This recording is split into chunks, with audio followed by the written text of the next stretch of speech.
thank you very much for joining this session with a group of IngramSpark authors for the Alliance of Independent Authors Self-PubCon 2024. Today, we're going to be talking about profitability and making money in self-publishing, which might feel like maybe a bit of an unruly subject or topic to talk about, but it's incredibly important for indie authors, for indie content creators, and important for the community of writers that we're all a part of. So just quickly, I'll introduce myself. My name is Ben Hughes. I'm a senior manager here in the UK, and I look after the IngramSpark business. IngramSpark has been working with Ally now for probably 10 years, maybe longer, and we are really proud to be a supporter of Ally, really proud to work with authors who are Ally members, and we look forward to hopefully sharing some really insightful information this morning for aspiring writers and also experienced writers to think more about how to make more money from their independent publishing. So I'm really happy to be joined by a group of interesting and varied authors, some of whom you may be familiar with, others you may be new to, which is great equally. I'll start by quickly introducing them by name, and then I will let them introduce themselves, tell you a little bit about them, where they are, what they write, and then we'll get into the conversation a little bit more. So I'm joined by Gemma Hatt, AP Beswick, and Robert Brinzer. So Gemma, we'll start with you. If you could give the listeners a little bit of information about you, your background, and your books. Sure. Hi, everybody. My name is Gemma Hatt. I'm a children's author. I write books for middle grades, so around ages 8 to 12. I've published 9 books, well, 8 of them are self-published, 1 traditionally published, primarily a self-published author. The books have been translated into 4 languages, with a 5th one coming later this year. And still working on middle grade books. My main series is called The Adventurers, and there's 6 books in the series, and it follows a group of children and their border collie as they look for treasure and have fun and adventure throughout different countries. And I've started a new series called the Mysterious Mansion series, which is set in Edwardian London.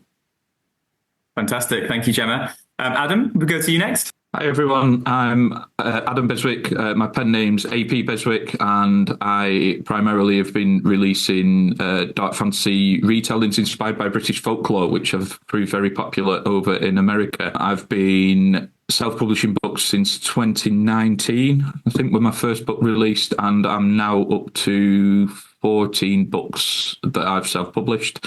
This year has seen my wife join the team full-time, and we've taken the steps into becoming an indie publishing house as well. So we've started publishing works by other authors. So we already have 1 completed series that we released throughout the summer by Lexis Brooke, which was a series of dark fantasy romance books. And we've got 2 more series in development with 2 other authors, Francesca Fullerton and Amelia Ives, which they should be releasing early for first period of 2025. So very busy at the minute, but yeah, loving our journey so far. Fantastic. Thank you. And for any viewers watching, yes, that is an impressive sword over Adam's right shoulder. So just pointing that out. Robert, to you next. Hi, I'm Robert Brinzer. I've been publishing since about 2012. I started self-publishing romantic comedy novels, and then I moved to writing crime fiction and was traditionally published for about 8 books. And then it's come full circle, and I've started to independently publish again. And like Adam was just saying, my husband now, he works with me, and we're now fully like an independent publisher, which has been really exciting. I've written 23 books. I've published in 30 languages, and I write mainly 2 crime series, a police procedural about Detective Erica Foster, and also I write a crime series about a private investigator, Kate Marshall. And I'm currently writing the 9th book in the Detective Erica Foster series. So yeah. Wow. Well, thanks, Robert. And thanks, everyone. What an impressive group. I'm sure you'll all agree. 23 books in 30 languages makes my head spin a little bit, but is extremely exciting, and maybe something that in the context of profitability and making money in publishing, maybe we could start there. It wasn't necessarily where I was thinking of starting, but I very much like this conversation to go where it goes. And Gemma, I also know that you have not started, but for a while now, you're not only selling books domestically in the UK, but also internationally as well. So I suppose that might be an interesting place to start in terms of mindset. Where do you start in terms of creating not just a writing hobby, but turning that into a business? Is it a process of time? Is there some fortune involved? Are there some practical steps that people can be thinking about once you're kind of one book in, two books in? When is the point in time where you start to think, actually, the transition has now changed from hobby, something you do for maybe fun, into thinking that this could become a viable business? And Gemma, maybe we start with you. Yeah, so I'd say I always viewed it as a business. I didn't know if it was going to be a successful business, but I was contracting as a project manager before I published my first book in early 2019. So I had a limited company set up already. So from like a sort of administrative point of view, that was quite helpful. And I took inspiration from other authors, mainly crime authors, but also Karen Ingalls, who's a successful children's author, and thought, well, there is a route to go down to do this successfully with self-publishing.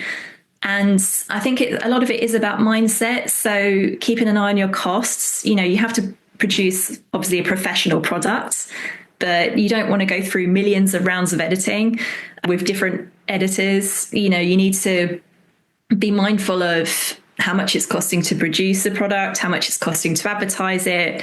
And I always say to people, don't advertise if your ads aren't working, if your ads are costing you more than you're making back.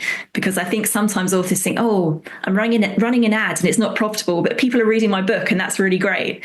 But that's not good enough if you're losing money. You don't want to pay for readers and not earn royalty back from it. So just having that mindset of this is a business, always treat it as a business. And whether it's a business that earns you, some nice dinners throughout the year or a holiday, or if it becomes a full-time job, then it should be something that you gain something from. Writing is hard work. And it makes me a bit annoyed when I see on social media people saying, oh, we're writers, we're not here to make money. It's like, we should be. It's a profession. And we shouldn't be embarrassed or feel ashamed to say that this is it's a profession, it's a vocation. It takes a lot of hard work. And particularly when I go into schools and talk to children, I don't want children to think this has to be a hobby. This has to be something that you do and lose loads of money from. It's just going to take you time and you'll get nothing back from it. Self-publishing especially is it can bring the widest diversity of talent, because there are fewer gatekeepers. There still are some, but it's open to the widest group of people. And what a positive message for children, for aspiring writers, for everybody. So I feel like I'm waffling a bit there, but I think the mindset is the first part of it. And then there's other things we can maybe come on to about sort of maximizing the profit with international markets, with maximizing the potential from each book. Yeah, well, I think you're right. I love that, Gemma. Thank you. And I started talking about domestic versus international, and then I think you're right to almost place it first in the mindset. For you, Adam and Robert, are you similar to Gemma in the way you started and the way you thought about it? Did you always have a kind of clear business plan in your head, or did that develop over time? Well, Robert, no, I didn't at all. Okay. It was, for me, it was a really, really, really steep learning curve. When I started self-publishing because it was in 2012, and it was because I had written my first book and I'd gone through the whole process of getting an agent and querying and all that kind of stuff. And I got the agent, and the agent took me out for dinner and, talked it all up. And then it was submitted to publishing houses. And then there was this brief period of real excitement, and then everyone said no, and the agent dropped me, and I was like, whoa. And that was the point where it was very difficult for a few months, and I found self-publishing. So I sort of started off very, very softly, and really, really learned a lot. And back in 2012, I think things were a lot different. It was a lot easier to do, because there was everyone was just sort of kind of flailing around a bit and trying things out. So that was quite exciting. But I think for me, the steepest thing was to actually treat it like a business and to change my thinking from being, an author who is just excited to be an author as opposed to then looking at it as a business. And I think, there's so many, like Gemma was saying, it's such hard work to do. There's so many pieces involved in it. But I think to begin with, the most simple thing was just to look at the market, look at what you're writing, look at how books are being packaged, look at how publishers work. And then on a practical level, I think work out when you want to publish your book, what date you're aiming for once your book's written, and then work backwards and think about all the steps that you need to take with the editing and the covers and everything like that. And that helps to inform your budget, if you like, of how much you need to spend and, how professional, you obviously now you have to be very professional in the covers and everything like that. So yeah, for me, it's been a long learning. And then I went from self-publishing. I was traditionally published and I went back to self-publishing, and that taught me a lot as well, because I got to see how my books were marketed by my publisher. So again, I think I'm waffling a bit, but there's so much involved with it. But I just think thinking of it like a business is one of the hardest things to do, to put yourself in that mindset of the freedom of being a writer and writing whatever you want to write and being lost in your book. And then you get to the end of it and you've really got to put a different hat on and think about how you're going to publish it as a publisher. Right. Yeah, that's great, Robert. Thank you. And Adam, similar or different?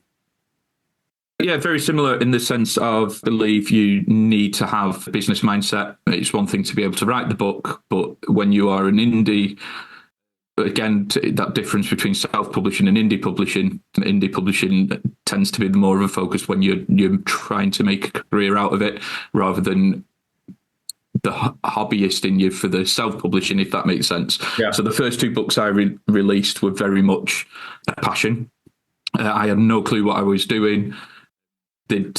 Just kind of was following what people were telling me how I needed to do things. And it was only when I released my third book in a new series that was more on brand and actually written more to a market that I'd seen emerging, where I started seeing sales. And that's when I had to very quickly switch into that business mindset, and which the biggest key to that was getting all the foundations right, being ready for success before that success came, so that I wasn't overwhelmed, as a lot of us do when we first start out. We have full-time jobs that we're doing. We have families that we're supporting at the same time as we're writing and trying to build a business up.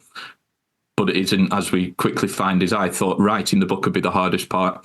But as soon as you finish that first book, it's everything else that you've got to learn about: the editing process, book cover design, and then that's before you even get to marketing, which is a rabbit hole that the sooner you start learning these things, the better, so it can prepare you for that gradual success, rather than things happening overnight and then realizing that you haven't got stuff set up, which can slow down any momentum that you're building. Yeah. Wow, that's great. It's great advice. I made a few notes as you were writing, Robert. I really like what you said about working backwards from your sort of desired publication date, because I think in my experience from speaking to writers, they're quite often thinking forwards and thinking about that kind of release date and how great that will be, but haven't necessarily put in the steps to support them to get to that point. And I think it relates as well to something you just said, Adam, around being ready for success. Like, are you actually ready? Have you put the groundwork in to sort of get to where you need to be on that publication day, whether it's editorial, typesetting, whatever it could be? And so with those bits, obviously many people would think that writing the book is the extremely difficult part. And of course it is. It's time, it's passion, it's skill, it's all of these things that you all possess. But then once you've done that, and that might have taken you 5 years, it's all the bits that come next. And I would ask each of you, what were the bits along the way post-manuscript that you maybe struggled with, found perhaps easier than you were expecting? And one thing I would love you to each think about is, if you had a relatively small budget, and obviously that's different for lots of people, but let's say maybe between £500 to £1,000 for a book, where's the best place to spend that money once you've written the book, once the manuscript's ready, could you think a little bit about, if it were you back at that point, where you would be putting the majority of your resources in the lead up to publication? So I suppose two questions there. What bits were you really focused on once you'd finished writing? Where would you spend a relatively small budget if you were forced to? Gemma, would you mind starting? Sure. So I think advertising would still be a part of it. I didn't get started with advertising for a little while after I first published, and I found Amazon ads to be the most successful, but not just in the UK and in the US. There's a lot of English speakers around the world, even in countries that aren't, English speaking countries. And that's where I think IngramSpark's network helps as well, with how international they are. As soon as you start advertising in other countries, there's a lot of internet for my market, for example, for children's books. There's lots of international schools out there that are looking for English text to read. I've partnered quite a lot with RepPro, Ingram's partner in India. There's a lot of English speakers, obviously, in India. And my books are adventure novels, a bit like Modern Famous Five. Enid Blyton is still massively popular in India. So, and one of the reasons I mention marketing outside of your primary market is I've found that ads are cheaper in some of these markets because it's not the most obvious place to market an English children's book in Spain or Germany or India. But there are still English-speaking readers looking, or even there's readers who want their children to learn English, or adults who want to learn English, and they pick a children's book because it's a bit simpler to read. So I definitely put a big part of my budget into paid advertising, but also there's ways you can start to build connections for free. So there's things like local libraries, local bookshops, schools, international schools, as I mentioned. There's local media. And, some of these things like being on a local radio show or in your local newspaper aren't necessarily going to earn you thousands of new readers, but it's a way to get started. And some of those readers who discover you right at the very beginning of your writing career, I mean, some of the readers I've had from the very beginning, they're still with me and they're still reading my books years later. And they're some of the most passionate advocates, and they tell their friends about the books. They're excited to be kind of your diehards that have been there from the very beginning. So every reader you can attract, every connection you can make is worthwhile. And there's ways to do that for low cost or for free. I mean, when I first started out, TikTok wasn't a big thing. And it still isn't really for children's books so much because my readers aren't supposed to be there. Yeah. But it's something I'm starting to get into now in terms of Reels, because I find it's the one social media platform that will push your content to people that aren't following you without you having to pay for it. So there's a value in that. And it could change one day. It could become like Facebook and Instagram and X, Sure. where they push you more towards paid ads. But that's something, if I was starting out right now, I'd probably look into that more as well. Great. That's really interesting, Gemma. Thank you. Adam, your thoughts? Yeah, I'd agree with Gemma that organic reach is still achievable. It's harder than it was a couple of years ago on platforms like TikTok and Instagram. So when I started writing in 2017, or started taking my writing seriously in 2017, and I didn't start to see any sort of sales until 2022. So that was 5 years of working every spare minute I had to write my books and create these books, but not actually the books weren't making a return. They weren't selling, and that wasn't anyone's fault. I didn't understand how to market. I didn't have a budget to market, and then I got involved in a TikTok 5-day challenge in 2022, and that's where I started to realize actually you can use social media to get your kind of organic reach, which can give you the boost that you need to start selling your books. It doesn't mean you could use that, as a full-time way of doing it, although, it's certainly a way I've managed it, and I know other authors that have. It's about what you then do with that boost and how you use that money that you're generating through your sales to make the next book, or use that to start doing Facebook ads or BookBub ads, or all these different platforms. Kickstarter is another avenue that a lot of authors are stepping into now, with special editions and things like that, because they can be a really good income generator, but also give you the money you need in advance to create that product. So you're not having the initial outsource of all your own money to create these products. People are basically paying for these books before they're produced. So you already know what your profit lines are going to be on platforms like Kickstarter. So I think really at the moment, it's never been a better time to become an indie author, because there are that many platforms that you don't need to spend a massive amount of money to produce a book. I think £1,000 would be quite a modest budget. You'd be able to get a decent cover and some editing fees. You might not, you'd probably have to sacrifice one for the other, depending on which you want to prioritize. Yeah. But again, I know people from an editing point of view that have used a network for that editing process, and then put the bulk of the budget into the book cover, because ultimately your book cover is that initial thing that is going to sell your book. If you haven't got a good book cover and a good hook to draw readers in, from a new author point of view, you're not gonna draw people in. So again, using TikTok, Instagram Reels is another good way. These are platforms that are free, that you can be consistently testing what those hooks are and testing the audience, and it not cost you any money. Whereas if you're doing that through paid ad campaigns, you'd have to delegate a section of money just for the testing of your ads to see which one works. So what my concept now is, I use my organic reach to test my hooks and what's converting, what books are selling well on a particular month, and then I'll use that in my paid marketing as well, that I've slowly brought into my business model over time when it was affordable.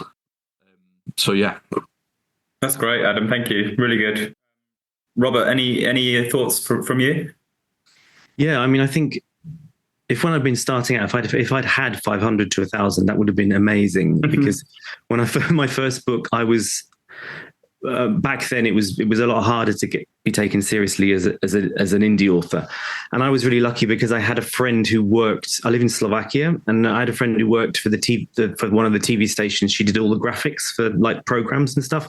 So she took pity on me and did a really good cover for my first book. And I think, like Adam was saying, I think the cover is, when you're starting out, I think that is literally one of the most important things you can do before you worry about advertising, before you kind of really think about anything else.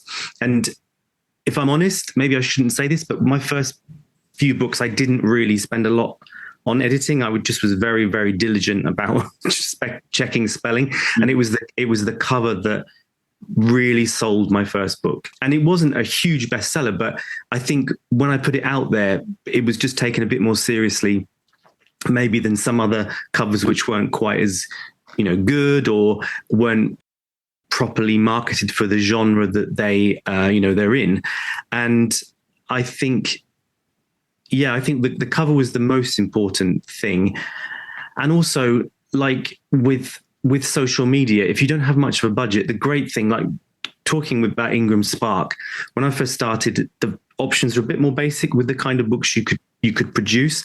But now I've been really blown away by the fact you can produce some really cool stuff, like the hardbacks. And I would put some of your budget aside to producing maybe some really nice hardbacks, and you can send those to people on social media, TikTok, Instagram, all these. There's a lot of book bloggers out there who receiving a nice product, they like it, and they will show your book, they will talk about your book online, and then that gives you visibility for not a great deal of cost. And I think also when I started out, Amazon ads wasn't a thing. It was more Facebook ads. But I think it would be worth it to really learn about that as you're going along. Oh, the other thing I forgot to mention before is one of the huge things that served me is to write series books. Yeah. Because everyone loves series books. Everyone loves TV series, everyone loves binging. And one of the things about series books I found is, as well as having the great product, is once you start writing the second, the third, the fourth, it's much easier to sell and have the follow through of readers and all that kind of stuff by writing series books. Of course, write what you want to write. That's the great thing about independent publishing. But that really served me well. I mean, I write a romantic comedy series, I write 2 crime thriller series, and I've written some standalones. But it's the series books that really, once you get the momentum going, they really start to sell each other, because so much of, like, when you upload a book on IngramSpark, you can put it into a series, and the series will be flagged up, and the next book will be flagged up, and all that kind of stuff. So maybe that's quite basic stuff, but I think that's the foundation building blocks that you need to have when you start out. I think that's great. I love that. And you're right. We're seeing that a lot at the moment, because obviously the benefit of a series style group of books is that when the new one comes out, you quite often see a spike on the other ones. You're creating a backlist, which is then a diversified revenue stream. You're not just solely focused on that next release. You actually have a little bit of an uplift across the whole of your publishing catalog, which is clearly good for you as authors. Gemma, your books are yours sort of series based, or are they individual They are part of a group of sort of connected stories. Is that right? Yeah, so there's some links between the books, and the children get older, but you can just, I've written them so if somebody picks up one of the books, book 5 or book 6, it's its own separate adventure, and you don't have to have read the others. Yeah, great. And Adam, your books are series based, standalone, mixture? Yeah, so I've got 6 books that I've just finished one series, which is my series that drives 99% of the business. So we've just completed that series, but we've also got 5 companion stories that are set in that story world, just a different timeline that people enjoy. So the decision we made is, a couple of years ago, was we wanted some companion stories that were more seasonal, so we could use that as an entry point to find new readers. So we've got one character that is basically a dark fantasy version of Father Christmas, right, where he is a monster hunter. But what that means is we've got a short novella we can market every December, and if people enjoy that story, we can say, well, this is the series and this world that this is set. We've got a dark Cupid retelling. We've got a Guy Fawkes inspired heist story that's all set in this same story world. So if people like the writing and the concept, great, here's a Robin Hood one, here's a Blackbeard one, here's a Pendle Witch one, St. George and the Dragon, King Arthur, Merlin, with loads of content for people to devour set in the same story world. I'm currently writing a new series which is going into a new genre, which is lit RPG. So that's really exciting. It's very much an emerging genre in the indie space, so really excited to see how that pans out, but also absolutely experiencing crippling anxiety, as we all do when we start a new series. What if no one reads it? Yeah. Well, Adam, that's great. I mean, for the purposes of the wider audience and for me, would you mind just spending 30 seconds telling us what lit RPG is? Yeah, so lit RPG is basically bringing, we're in a generation now of, when I was younger, I was very much a gamer. So I love playing on my Xbox, love playing computer games, things like that. And it brings the elements of computer games into fictional story worlds. So it's basically combining the two. So you've got a story world or a central story with gaming elements that are part of that story. So you have to see a progression in the central characters. So character starts off at A, needs to get to point B, and you're physically showing how they increase in, that could be power level, for example, through that story, with a very clear system that the reader can kind of track throughout the story. Fantastic. Well, we look forward to seeing that. Thank you. And I suppose for Adam and Robert particularly, is the fact that you publish, so Robert, you have a rom-com series, a crime series. Adam, you just spoke about several different strands within your publishing. is that A, to fulfill your sort of creative needs, but B, that's diversification of your incomes as well. They're different audiences, different revenue streams. Is that on purpose? Is that in your mind as you're creating these different types of publishing? Robert? Well, it never started out that way. I mean, I started the romantic comedies just because I love comedy and I wanted to write comedy, and then I had some success with that. And I wrote a standalone, and it did really, really well. And then I sort of thought, well, I don't want to be doing romantic comedy forever. I love crime as well. So it wasn't necessarily a plan, but it's as publishing is developed and like Adam's saying, like there's much more interest in series and spin-offs and all that kind of stuff. And I've found that just it's been amazing to be able to diversify and to write lots of different things. One of the things I do is all my books are kind of set in the same world. So there's been some crossover stuff, not massive crossover stuff, but between the two crime series, there's been some little things I've dropped in that kind of refer back to the other series. And even the romantic comedy series, there's been some things that I've dropped in to the crime books. And it's just a subtle thing because as you go along, you get to know your readership. And I'm really lucky that if people enjoy my books, they tend to go back and read my back catalogue. So I really am mindful of kind of, connecting the worlds and giving readers that kind of enjoyment. Right. Yeah. That's great. And just quickly on that, whilst I was thinking as you were talking, do you find that your rom-com readers also buy your crime books, or are they two completely separate reader audiences? When I first started out, I went from being an indie published on the romantic comedy, and then I went to a digital publisher for the crime, and I said to them, "Do you want me to change my name?" And I'm really pleased they didn't make me change my name, because I found that a lot of people who read the romantic comedies will go to the crime, but a lot of the very older traditional crime readers, like in the Netherlands, my crime books do really, really well, and they've just started to publish the romantic comedies, and it doesn't work so well on the way back. Like a lot of sort of hardened crime readers don't particularly love romantic comedies. But the great thing now with digital and books, the dynamic pricing, people were more likely to take a chance on reading the other genre I write. So yeah. Right. Well, any other thoughts on that before I ask my next question? No, we're good. My next question is not the most glamorous subject in the world, but incredibly important. And it's around prices, discounts, and returns. We find that quite often, and I can see some shuffling in the seats as I mentioned the D word. The R word, returns, not discounts, although both could potentially cause some shuffling.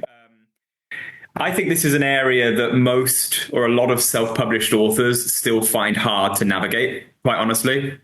What price should my books be? What discounts should I set? Should I accept returns? And what does that mean for my overall profitability? There isn't always a clear answer for everybody en masse. And so I would love each of you to kind of talk about how you've navigated these things. What are some things that authors should be thinking about, and yeah, let's tackle it because it's important. Gemma, what about you starting? So I really strongly believe that independently published books should be the same price as traditionally published books, because you invest in them in the same way that a publisher does. You've invested in your great cover, in your editing. And it's funny because recently, as we all know, the price of paper has gone up and printing has become more expensive. And children's books in the UK all tended to switch from $6.99 to $7.99 and sometimes $8.99, depending on how big the book was. And I really held out for ages thinking, it's really important that my books stay at $6.99. My sales would just plummet if I go to $7.99. I don't know why I believe this, but I changed it recently and it made no difference at all. So don't feel that nobody's going to buy your book unless it's a few quid cheaper than other books, especially for paperbacks, because there's usually standardized pricing. I mean, I wouldn't go way over the market unless it's a special edition or something like that. Maybe like the special hardback that we were talking about. So in terms of discounts, the one time I offered discounts on paperbacks is if I've gone to like events to sell books in person, having a book stand, sometimes at Christmas fairs and things like that, because you can get your books from IngramSpark usually at a good discount to yourself as an author if you order in bulk. So then you can offer a discount in person to people coming by who have a chat with you, and you can encourage them to buy the whole series for a good price rather than just buy one book, and they make good gifts. So that's when I've sort of used discounts on the paperback side. For returns, I personally have never allowed returns. And I mean, most bookshops in the UK don't stock my books, which I guess is expected, but then some do. And I don't know how it happens, but they have turned up in a few Waterstones. I don't know if that's because people go in and ask for them, and then it sparks some algorithm that tells head office to put some copies in there. It is something I want to test and trial on one of my books and just see how that goes. But at the moment, I don't allow returns on mine, and I've still been able to see sales come through at reasonable levels in the different markets. Great. Thank you, Gemma. Adam? Yeah, I think at the centre of it all, we've got to remember that we are running a business, so it has to work for us. And one of my biggest bugbears as an indie publisher is that we do all the work and we always seem to get the smallest piece of the pie. And we're literally doing everything. We're running the business, we're writing the books, we're paying for the editing, the cover design. The cover design is our own vision. We do all the marketing. Yet some stores might want as much as a 55% discount in order to even have that book in the stores, which makes it nigh on profitable for you as the creator. So never do anything that you're not comfortable with. Now, if you're getting sales on mass, a 55% margin might work for you.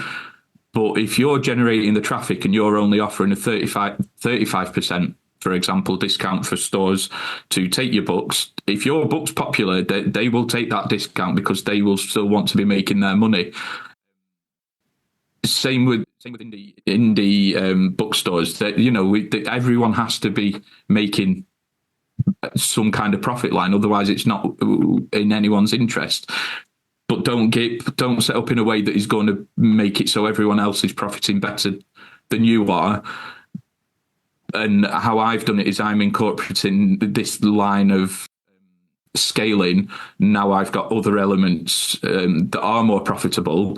This is an element I'm bringing into my business that I'm aware is going to bring a smaller profit line, but will hopefully be increasing the volume of books that we're selling, which will add to the central part of that dirty word, which is profit. So yeah, I think just setting up, making sure you're comfortable with how things are.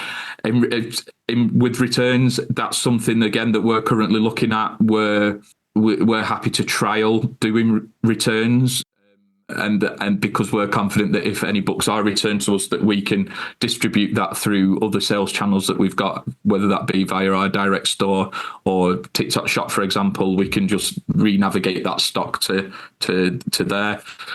But not everyone's in that position. So I think if you're starting off from scratch, you need to look at whether returns will work for you.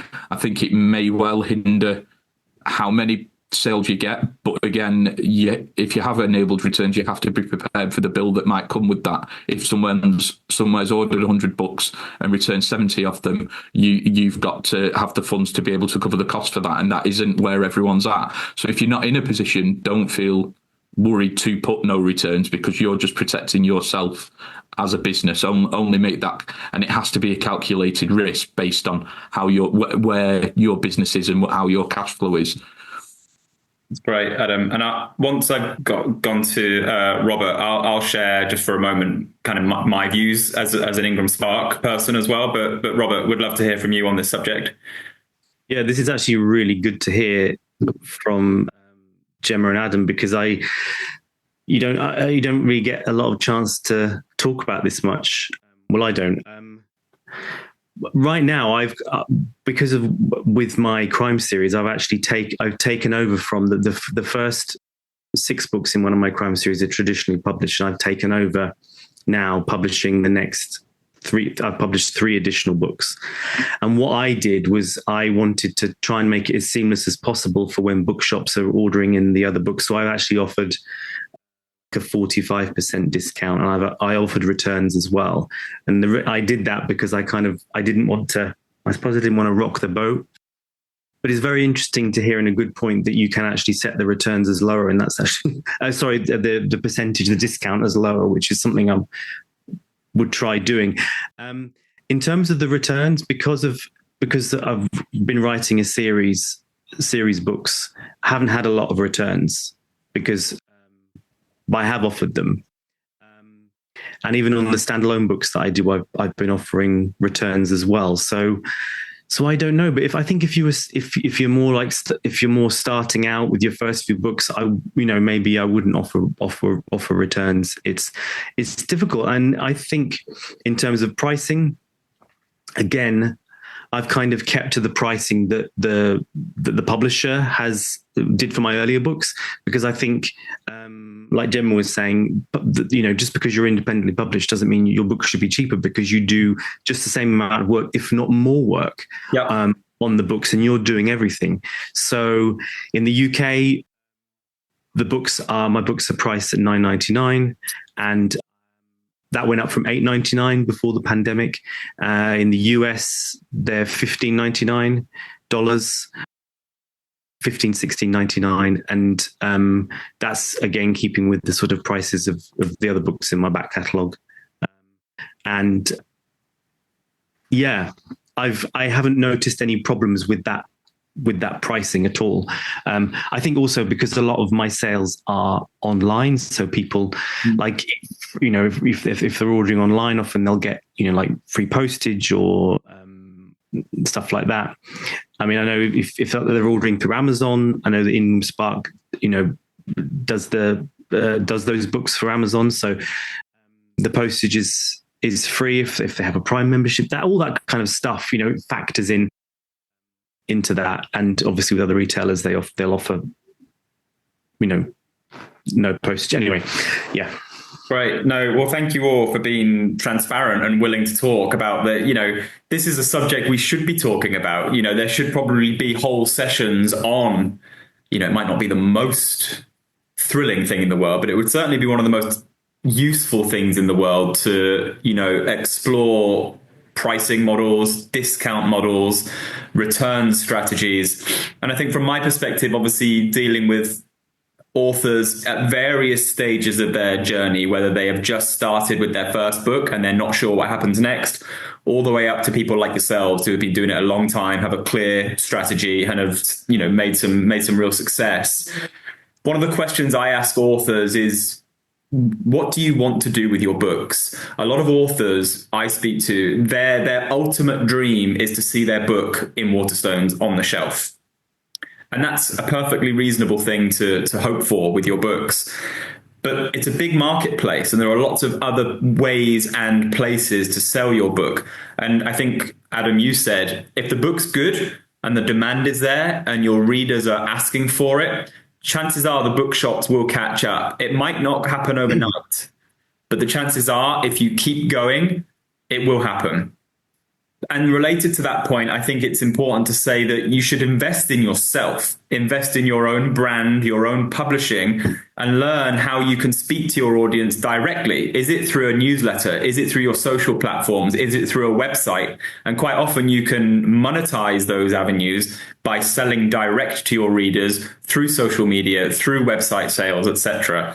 So I think that's something to bear in mind. On the returns piece, it's just a feature of the commercial landscape. Always has been, always will be. And if you're an independent bookshop, publishing is an inherently risk-filled business, but I think we need to become comfortable with appropriate levels of risk. And so from an IngramSpark perspective, we're trying to help educate the retailer base by saying, you don't have to order 1,000. In fact, you'd be crazy if you did. Why don't you order 2 or 3? Where the the exposure to risk is less for everybody. If you sell one and you return two, okay, a return of 2 books probably isn't going to be impactful enough to turn the lights off. However, you've started something then with a bookshop. So I think collectively we can try and educate booksellers in independent bookshops on how to think about, appropriate levels of risk, discovering new books from independent voices. But for authors, it's worth remembering that if you're non-returnable at a low discount, you're basically asking a bookshop to take all of the risk. And, that's probably not something they're comfortable with when they could take a small consignment of the next Richard Osman book and likely sell them all.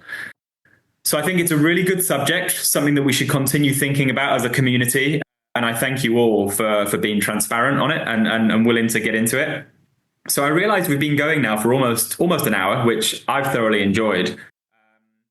Before I forget, because I have forgotten to do this in the past, I would love you each to maybe just spend a moment before we start to wrap things up, telling our audience where they can find out more about you and your books. Is the best place your website? Is it social? Is there a newsletter? So Gemma, if you wouldn't mind starting telling people where they can find out about you and the books. Sure. So I have a website, gemmahat.com, and I'm on most of the social media platforms just under my name. Great. Thank you. Adam? Just look for apbeswickpublications.com. That's our online store. That's where we kind of focus on our direct selling. And I've got an online community on Facebook called Novel Gains, where we just try and share everything around organic social media marketing. So that channel's all about organic growth. So marketing without any cost to yourself other than time and effort. Great. Thanks, Adam. Robert? You can find me. My website is robertbrinzer.com. I'm also on social media as at Robert Brinzer, my own name. And I'm on my website as well. If you sign up to my newsletter, that's one of the key ways I just communicate with readers with, special offers and all the news, first of all. And just to quickly go back, one of the really important things as well, if you're an author, start your newsletter the second you publish your book, because it's one of the most amazing to get into people's inboxes is one of the best marketing tools. So yeah. I agree. I'm grateful that you said that. I think I think it was Adam that said there's never been a better time to be an indie publisher. I think there's never also been a better time for you to kind of master the art of speaking directly to your audience. Yeah. And the best self-published authors that I work with now, they're also masters of who their audience are, where they go to find out what they want to read next, and speaking to them directly. I just think that's a great strength of the independent publishing scene, and likely is a way also to start to help monetize your business and capture and keep that reader attention in a fiercely competitive landscape. I'm looking at the books behind you, Robert and Adam, sort of historic fantasy, crime. These are all publishing areas which are fiercely competitive. And so, Robert, I think you're right. If you can capture that reader interest early and keep it, it's likely going to come in extremely valuable over the years. Yeah. Well, thank you. I should say that to find out more about IngramSpark, you can do so at IngramSpark.com, and we're across all of the main social media platforms. So please do find out more if you're interested in learning more about how to get started as an author. There are lots of resources there, tools and guides and how-to pieces of education. Likewise, on the Ally website, there is lots and lots of information for authors, writers at any stage of their journey to learn more. And I would just like to take the opportunity to thank Gemma, Adam, and Robert for joining what I thought was an extremely interesting conversation full of practical tips, experience, and guidance. I hope you all enjoy it. Please do look out for future books from these three authors, sign up to their newsletters, follow them on social media, and I hope you enjoy the session. Thank you all very much for joining. Thank you, Gemma, Adam, and Robert. Thank you. Thank you. Thank you.